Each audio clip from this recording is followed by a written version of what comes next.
The Xbox One looks like a series of missteps instead of being a successor to the Xbox 360, Microsoft's most popular console ever.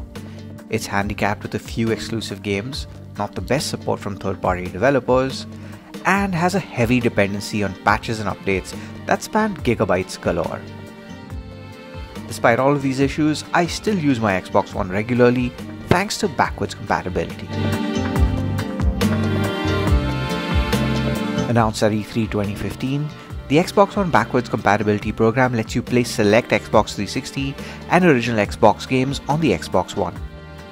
How it works is you buy the game digitally or use original discs that act as proof of ownership, allowing you to download the game playable on the Xbox One family of consoles. Chances are that a decent chunk of your games on either console would be playable on the Xbox One.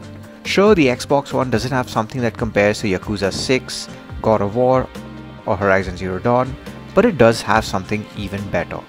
What it lacks in new exclusives are a host of classics with a fresh coat of paint. Consider Star Wars Republic Commando. This underrated mid-2000s squad shooter is perhaps one of the best uses of the Star Wars license in a post-Knights of the Old Republic world.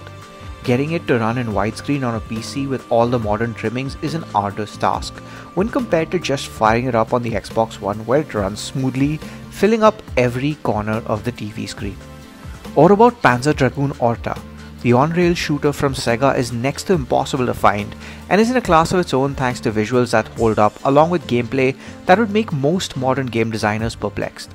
It was quite the looker back in the day and is even better now thanks to being enhanced for the Xbox One X to support 4K and 60 FPS.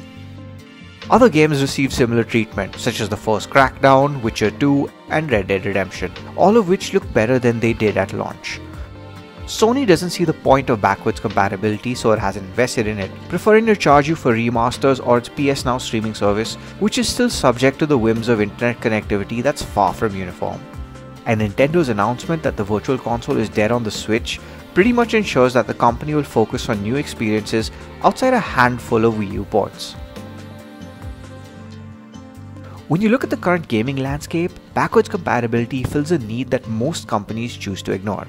With every major publisher looking to make an open world game tied to live services, online dependencies and microtransactions, game design seems to have been homogenized with familiar elements popping up in every title.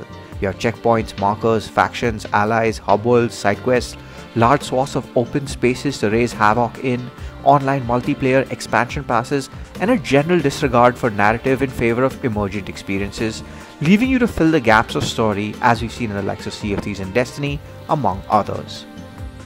All this makes the ability to kick back and blast rebel scum in a Star Wars shooter without pay-to-win microtransactions a breath of fresh air. There's just enough of a visual upgrade to keep things fresh, and the gameplay is timeless enough to hold up despite the obvious lack of a vast empty world as a playpen.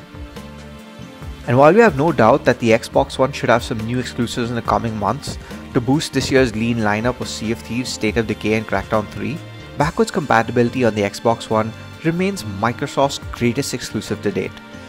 It's a celebration of what games could be rather than a harsh reminder of what they've become. Thanks for watching this video, and for all things gaming, stay tuned to Gadgets360.com.